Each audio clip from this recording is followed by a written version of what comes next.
Welcome students. आज हम lecture number 3 शुरू करने जा रहे हैं। लेक्चर नंबर 1 में हमने अर्थ के बारे में इंट्रोडक्शन देखा था। लेक्चर नंबर 2 में हमने कुछ फंडामेंटल कुछ कॉन्सेप्ट्स को समझा था अर्थ के बारे में, जैसे अर्थ के शेप, साइज, वॉल्यूम और बाकी चीज़ों को हमने डिस्कस किया था। ठीक है, तो आज हम जो थर्ड लेक्चर है हमारा, उसमें हम origin of earth and universe को डिस्कस करेंगे। ठीक है, तो पहले हम इन टॉपिक्स को देखेंगे। जो टॉपिक्स आज हम डिस्कस करने जा रहे हैं, तो उन टॉपिक्स में हमारा बिग बैंग थ्योरी और उसके बाद नेक्स्ट है ओरिजिन ऑफ अर्थ। ठीक है, ओरिजिन ऑफ अर्थ में डिफरेंट हाइपोथेसिस जो हैं हमारे, उनको देखेंगे। इनमें आपके सिलेबस के हिसाब से जो हाइपोथेसिस, उसमें नेबुलर हाइपोथेसिस कैंट और लैपलास ने दिया था, और टाइडल हाइपोथेसिस जो जीन्स एंड जेफरी। ठीक है, तो उसके बाद हम शुरू करेंगे origin of big bang theory से।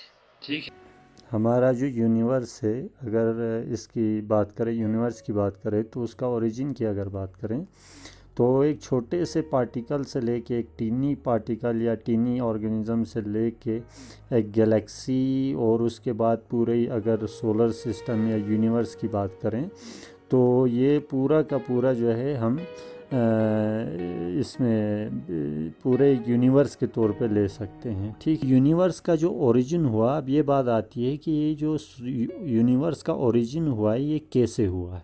ठीक है, तो इसमें बहुत सारे मतलब इसमें थीरीज हैं, साइंटिफिक एक्सप्लेनेशन है, इसके अलावा बहुत सारे मिथ्स भी हैं। तो उन बेसिस पे कहा गया कि आपका जो यूनिवर्स है वो डिफरेंट तरीके से एक्सप्लेन करने की कोशिश की गई, लेकिन सबसे ज़्यादा जो इसमें इम्पॉर्टेंट जो चीज़ है जिसके बेस पे आपके यूनिवर्स को एक्सप्लेन किया गया है वो है बिग बैंग थ्योरी। ठीक है, तो बिग बैंग थ्योरी ये कहती है कि आपका एक टीनी पार्टिकल था।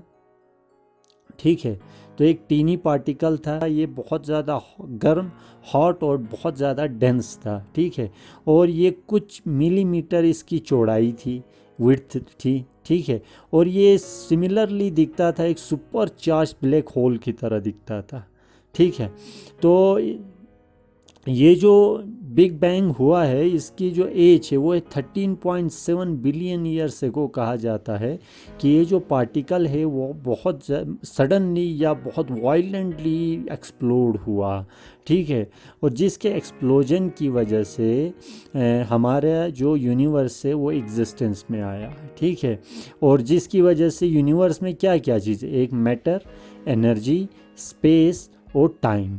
ठीक है, तो ये चीज़ें इस एक्सप्लोजन के बाद इवॉल्व हुई। ठीक है, तो ये जो यूनिवर्स है, ये इसको जब एक्सप्लेन करते हैं तो इसके दो स्टेजेस में हम इसे एक्सप्लेन करते हैं। एक है रेडिएशन एरा और दूसरा है मैटर एरा। ठीक है, तो अगर रेडिएशन एरा की बात करें हम, ठीक है, तो रेडिएशन एरा रेडिएशन से रिलेट करता है। ठीक है, रेडिएशन एरा जो है हमारा, उसमें रेडिएशन का ज़्यादा रोल होता है, या रेडिएशन से हम इसे एक्सप्लेन करते हैं, जिसमें कहा जाता है कि इसमें रेडिएशन बहुत ज़्यादा डोमिनेंट थी।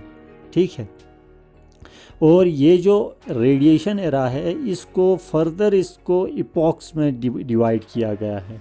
डिफरेंट इपॉक्स जैसे आप सामने देख सकते हो, ये सारे के सारे डिफरेंट इपॉक्स, जैसे प्लैंक है, ग्रैंड यूनिफाइड है, इन्फ्लेनेटरी है, इलेक्ट्रोवर्क है, क्वैक है, हार्डोन है, लेप्टॉन है और न्यूक्लियर है। ठीक है, अगर हम पहले प्लैंक की बात करें तो प्लैंक जो इपॉक है, इसमें मैटर एग्जिस्ट नहीं हुआ करता था। ठीक है, यहाँ पे मैटर एग्जिस्ट नहीं होता था, यहाँ सिर्फ एनर्जी एग्जिस्ट करती थी। ठीक है, और कुछ फोर्सेस यहाँ पे एग्जिस्ट हुआ करते थे जिन्हें सुपर फोर्स कहा जाता है, जिसमें आपका ग्रेविटी, स्ट्रॉन्ग न्यूक्लियर, वीक और इलेक्ट्रोमैग्नेटिक इनके नाम दिए गए हैं। ठीक है, जब ये प्लैंक ये हुआ तो इसमें से ग्रेविटी, प्लैंक जो थ्योरी इसके हिसाब से ग्रेविटी यहाँ से एलिमिनेट हुई। ठीक है, ग्रेविटी एलिमिनेट हो गई।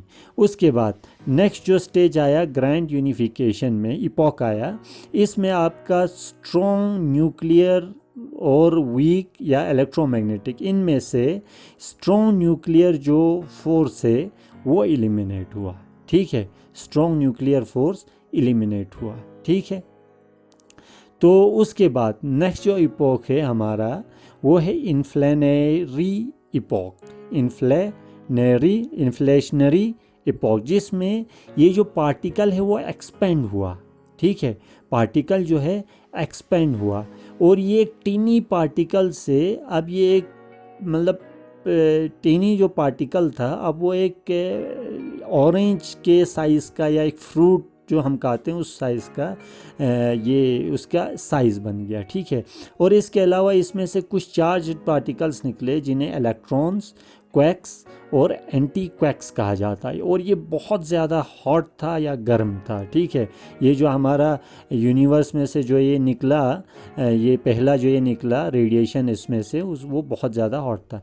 नेक्स्ट है हमारा इलेक्ट्रोवीक। ठीक है, इलेक्ट्रोवीक, तो इस जो एपोक में सारे के सारे जितने फोर्स थे जिसमें स्ट्रॉन्ग न्यूक्लियर और इलेक्ट्रो में सारे के सारे एलिमिनेट हो गए। ठीक है, उसके बाद नेक्स्ट जो एपोक है वहाँ पे हमें जो यूनिवर्स के फॉर्मेशन के लिए जो पार्टिकल ज़रूरत हैं वो सारे के सारे बन गए। ठीक है, लेकिन हमारा जो ये कंडीशन जो है बहुत ज़्यादा हॉट थी, जिस वजह से ये जो पार्टिकल से ये कंबाइन नहीं हो सकते थे। ठीक है, तो उसके लिए नेक्स्ट एरा जो हाइड्रोन जो एरा है उसमें जो हमारे यूनिवर्स का जो टेम्परेचर है वो बहुत ज़्यादा फॉल हुआ, जिसके बाद हमारे जो पार्टिकल से वो कंबाइन हुए होके हमारा न्यूट्रॉन प्लस प्रोटॉन बनाया। ठीक है, जब ये न्यूट्रॉन और प्रोटॉन बन गए तो नेक्स्ट जो हमारा एरा है लेप्टॉन और न्यूक्लियर एपॉक।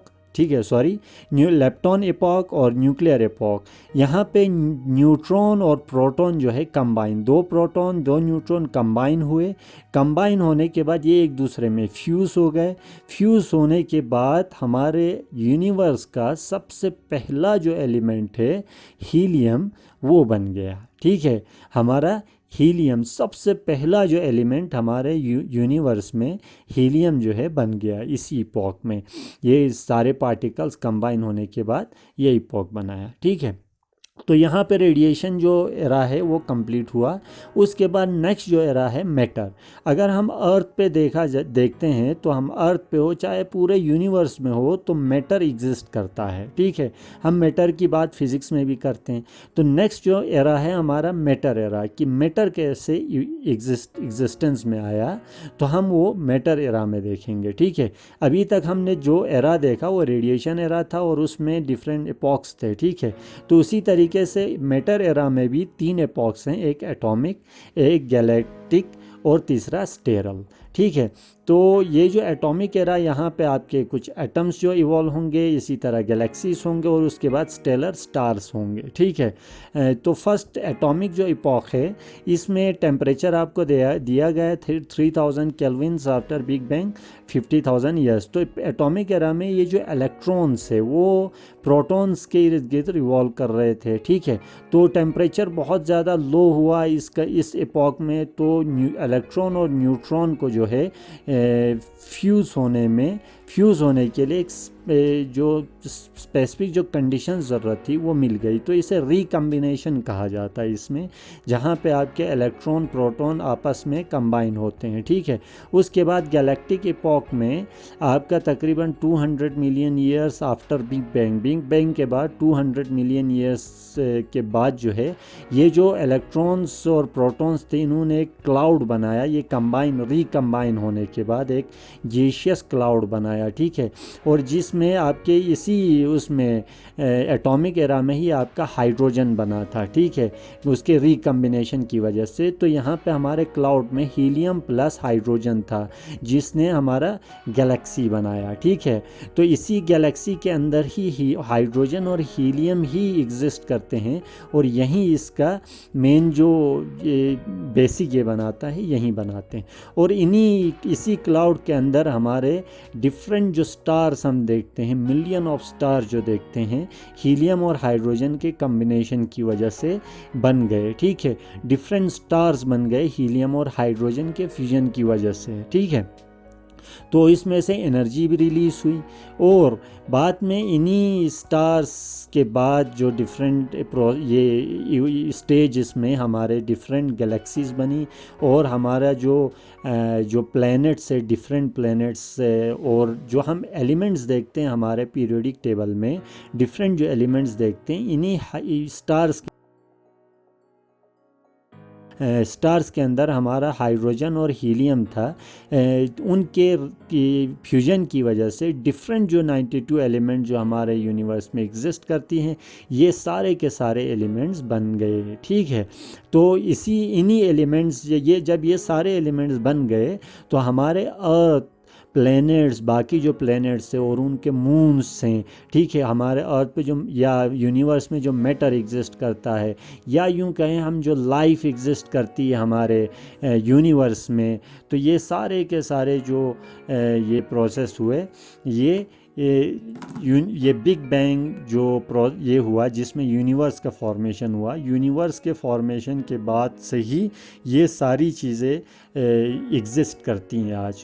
जो अगर इन सारी चीज़ों के लिए चाहे ह्यूमन बीइंग्स हो, चाहे आपके प्लैनेट्स हो, चाहे आपके मून हो या सारे प्लैनेट्स के जो मून्स हैं या जो हमारा डिफरेंट इकोसिस्टम जो एग्जिस्ट करते हैं वो इसी यूनिवर्स के एग्जिस्टेंस की वजह से ही हैं। ठीक है, तो ये जो यूनिवर्स का एग्जिस्टेंस है ये इसमें जो मेन जो डिफरेंट स्टेजेस है उन्हीं को हमने स्टडी किया और समझने की कोशिश की कि हमारा जो यूनिवर्स है वो किस तरीके से डिफरेंट स्टेजेस से होके एग्जिस्टेंस में आया है। और उसके बाद नेक्स्ट हमारा टॉपिक है ओरिजिन ऑफ अर्थ। ठीक है, तो अभी तक हमने देखा कि यूनिवर्स जो है हमारा बिग बैंग थ्योरी के हिसाब से किस तरह से यूनिवर्स एग्जिस्टेंस में आया, और लास्ट में हमने देखा बिग बैंग थ्योरी में कि हमारा हाइड्रोजन और हीलियम के बाद जब वो एग्जिस्टेंस में आए, जब वो फॉर्म हुए, उसके बाद एक क्लाउड बन गया। ठीक है, तो उसके बाद जो है हमारे गैलेक्सी में जो है यूनिवर्स में सोलर सिस्टम बना। तो ये जो हमारा सोलर सिस्टम है जिसमें हमारे 8 प्लैनेट्स हैं और सन है, तो ये एग्जिस्टेंस में कैसे आया। ठीक है, तो हम जानते हैं कि हमारा जो अर्थ की अगर बात करें, अगर हम अर्थ के ओरिजिन की बात करते हैं तो ठीक जैसे अर्थ का ओरिजिन हुआ वैसे ही हमारे बाकी जो अर्थ के अलावा जो 8 प्लैनेट्स हैं उनका भी एग्जिस्टेंस में आया, उनका ओरिजिन भी सेम उसी तरीके से हुआ है। ठीक है, क्योंकि ये सारे प्लैनेट्स एक साथ ओरिजिन हुए, तो अगर हम अर्थ को समझेंगे कि किस तरह अर्थ का ओरिजिन हुआ है या सारे प्लैनेट्स के इसी में हम कवर कर लेंगे और उसको इजीली समझ लेंगे। तो हम जानते हैं कि अर्थ की जो एज वो 4.5 बिलियन ईयर्स है। ठीक है, तो इसे याद रखना है कि अर्थ की जो एज है वो है 4.5 बिलियन ईयर्स। ये सबसे ओल्डेस्ट रॉक के बेस पे हमें इस चीज़ का पता चला है। ठीक है, और ये जो अर्थ है हमारा या बाकी जो प्लैनेट्स है वो एक क्लाउड ऑफ डस्ट या गैसेस जो सन के क्रिएशन के बाद जो बच गया था जो क्लाउड, तो उसी क्लाउड से ही एग्जिस्टेंस में आया है। क्योंकि यूनिवर्स की एग्जिस्टेंस के बाद जो हमारे पास जो था वो एक क्लाउड था। ठीक है, तो उसी क्लाउड में से ही आपका जो हमारा जो सोलर सिस्टम है उसका भी एग्जिस्टेंस हुआ है। ठीक है, तो इसमें डिफरेंट हाइपोथेसिस है जिसके बेस पे ये डिफरेंट हाइपोथेसिस दिए गए, डिफरेंट एक्सप्लेनेशंस दिए गए, जिसके बेस पे कोशिश की गई कि जो हमारे अर्थ है या बाकी प्लैनेट्स हैं उनके ओरिजिन को एक्सप्लेन किया जाए। ठीक है, तो इनमें से कुछ पॉपुलर जो हाइपोथेसिस है उसमें आपका नेबुलर हाइपोथेसिस है जो कैंट ने दिया था। बाद में उसको लैपलेस ने जो है उस पर बाकी स्टडी की थी, तो इसलिए इसको कैंट एंड लैपलेस हाइपोथेसिस भी कहा जाता है और या नेबुला हाइपोथेसिस भी कहा जाता है। ठीक है, नेक्स्ट हमारा है टाइडल हाइपोथेसिस। तो टाइडल हाइपोथेसिस जीन्स और जेफरी ने दिया था। ठीक है, तो हम इन्हें डिटेल में पढ़ेंगे इन दोनों हाइपोथेसिस को। तो पहले शुरू करते हैं हम नेबुलर हाइपोथेसिस से। तो हमारा जो नेबुलर हाइपोथेसिस है, कहा जाता है कि नेबुलर हाइपोथेसिस सबसे पहले जो दिया था आपके साइमन डी लैपलास 1796 में 1796 में ये जो कंसेप्ट है वो हाइपोथेसिस वो दिया था, ठीक है, लैपलास ने दिया था।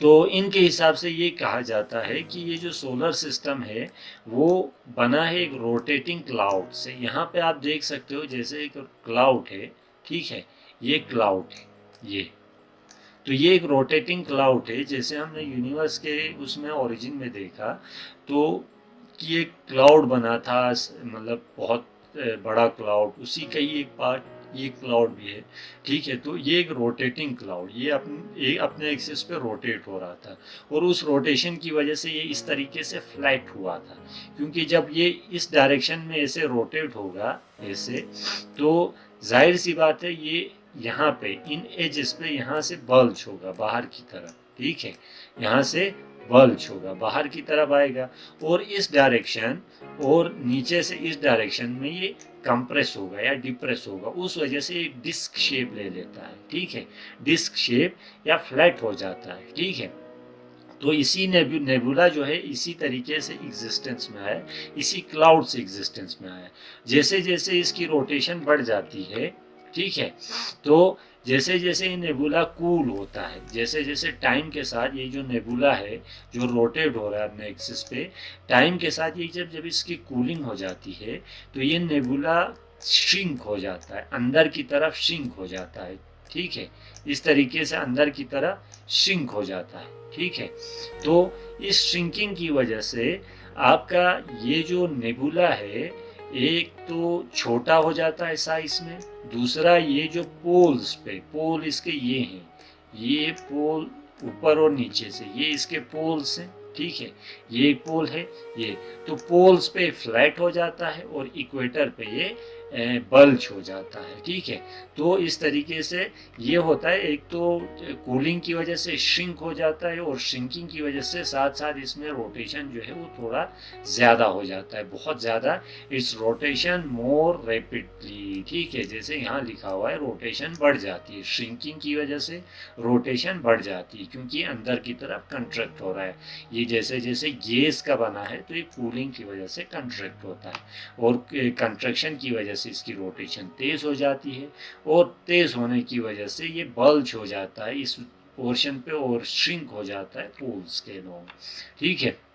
और उसके बाद एक कॉम्बिनेशन ऑफ सेंट्रीफ्यूगल फोर्स और ग्रेविटेशनल फोर्स। देखिए ये नेबुला है आपका, जब ये अपने एक्सिस पे रोटेट हो रहा है, ठीक है, इस तरीके से अपने एक्सिस पे रोटेट हो रहा है, तो जाहिर सी बात है इसमें एक सेंट्रीफ्यूगल फोर्स है। सेंट्रीफ्यूगल फोर्स मतलब जब ये रोटेट हो रहा है तो एक फोर्स इसको बाहर की तरफ फेंकेगा, बाहर की तरफ पुल कर देगा, ठीक है, बाहर की तरफ इस डस्ट को जो है बाहर की तरफ पुल करेगा। एक फोर्स जो ग्रेविटेशनल फोर्स है, जो सन इस नेबुला के सेंटर की तरफ इसको अट्रैक्ट करेगा अंदर की तरफ, ठीक है, इस तरह से अंदर की तरफ। तो यहाँ दो टाइप के फोर्स है, ये सेंट्रीफ्यूगल फोर्स और ये ग्रेविटेशनल फोर्स, ठीक है, ये ग्रेविटेशनल फोर्स। तो दो तरह के फोर्स हैं। तो इन दो फोर्सेस की वजह से आपका जो नेबुला है वो बाहर की तरफ भी पुल होता है, अंदर की तरफ भी पुल होता है, ठीक है। और इसी फोर्सेस की वजह से आपका नेबुला जैसे जैसे ये श्रिंक होता जाएगा तो नेबुला का जो सेंट्रीफ्यूगल फोर्स है वो बढ़ जाएगा, जिसकी वजह से ये कुछ डस्ट जो है अंदर से जो डस्ट है वो बाहर की तरफ फेंकेगा, इस तरह से रिंग्स में। जैसे ये क्लाउड है ये रोटेट हो रहा है अपने एक्सिस पे, जैसे ये एरोज दिखा रहे हैं आपको, ठीक है, जैसे जैसे ये रोटेट होगा आपका सेंट्रीफ्यूगल फोर्स इंक्रीज होगा, जितनी रोटेशन बढ़ेगी सेंट्रीफ्यूगल फोर्स इंक्रीज होगा और ग्रेविटेशनल फोर्स को ओवरकम करेगा। तो उस वजह से आपके नेबुला से कुछ रिंग्स बाहर आ जाएंगी डस्ट की, क्योंकि नेबुला इस डायरेक्शन में सेंट्रीफ्यूगल फोर्स पड़ रहा है, तो ये सेंटर से कुछ डस्ट जो है पार्ट बाहर की तरफ आएगा रिंग्स के फॉर्म में, ठीक है। और यही रिंग्स बाद में आहिस्ता आहिस्ता सेपरेट होती जाएंगी बाहर की तरफ।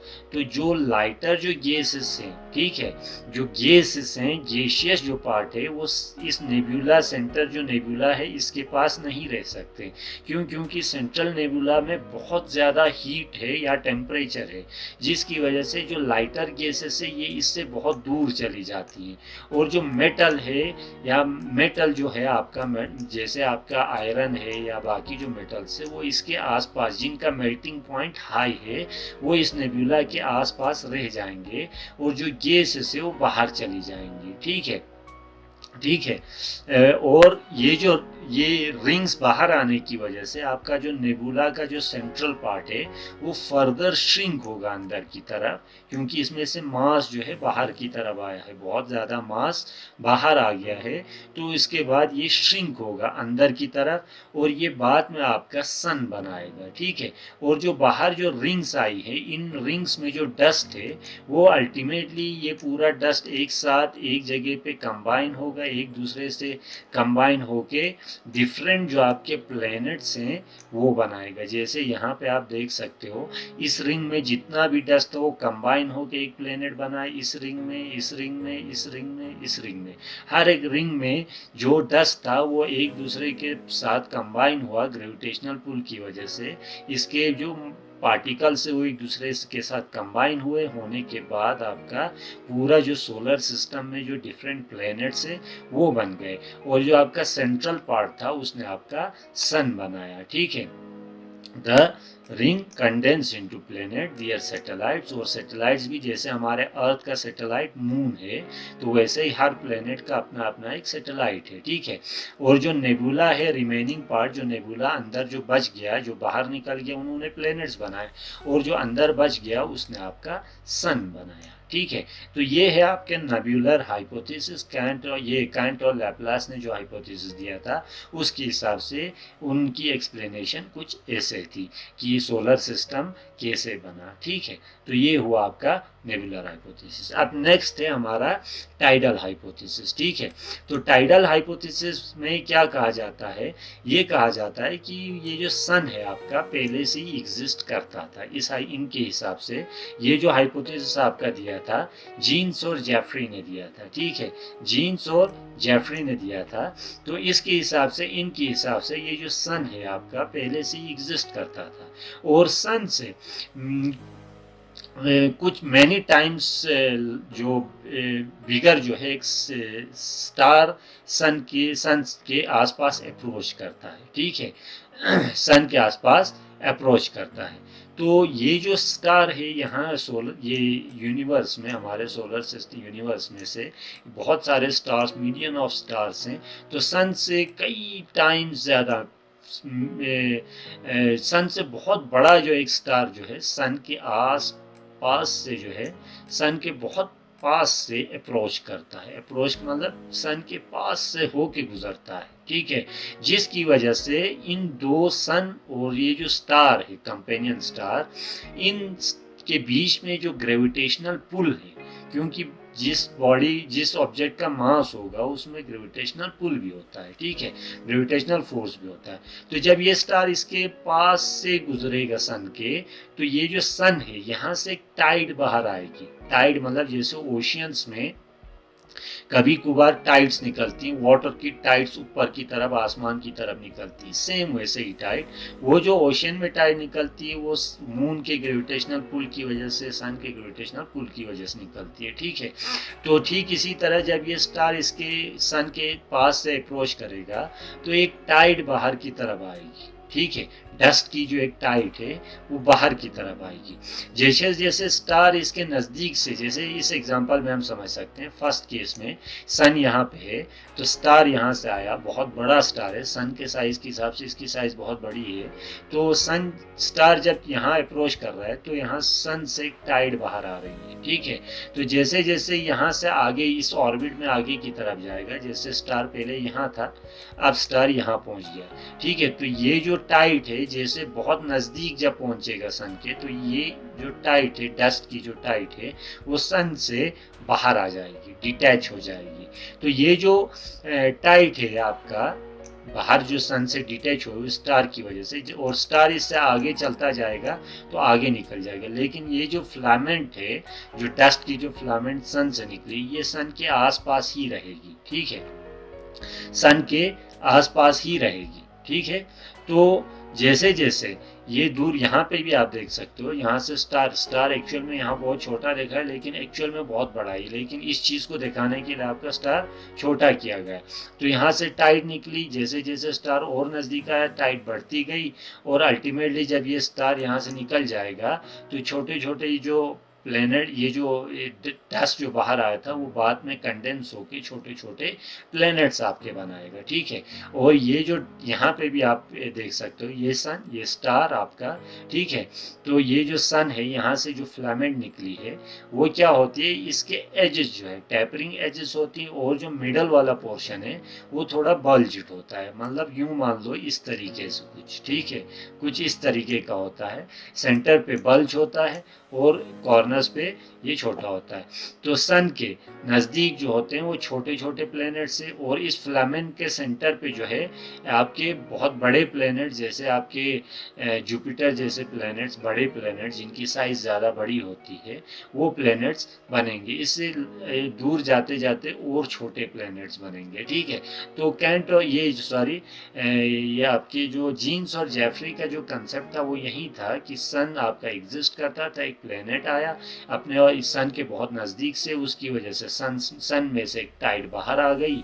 बाहर आने के बाद वो टाइड से ये जो स्टार है वो अपने ऑर्बिट में आगे चलता गया, लेकिन सन से जो टाइड निकली थी वो सन के आसपास ही रह गई, और बाद में यही जो टाइड है, इसी में से आपके जो डिफरेंट प्लैनेट्स हैं उनका एग्जिस्टेंस, वो एग्जिस्टेंस में आ गए, ठीक है। तो यही चीज़ यहाँ पे भी लिखी है, ठीक है। तो बस इतना ही इसमें, यही सारी चीज़ें इसमें लिखी गई है कि जुपिटर जैसे प्लैनेट जो है आपके इस जो फिलामेंट के सेंटर पे बनेंगे, क्योंकि ये बल्जिट है, यहाँ पे डस्ट की कंसंट्रेशन ज़्यादा है, इन पॉइंट्स पे डस्ट की कंसंट्रेशन कम है, तो इस वजह से बड़े प्लैनेट्स सेंटर पे बनेंगे, छोटे प्लैनेट्स यहाँ एजेस पे बनेंगे, इनका ये कहना था, ठीक है। तो ये हुआ आपका दो हाइपोथेसिस, जो एक है नेबुलर हाइपोथेसिस, एक है टाइडल हाइपोथेसिस, ठीक है। तो आज के लिए इतना ही, थैंक यू। इससे आगे जो हम नेक्स्ट लेक्चर में कंटिन्यू करेंगे। Thank you.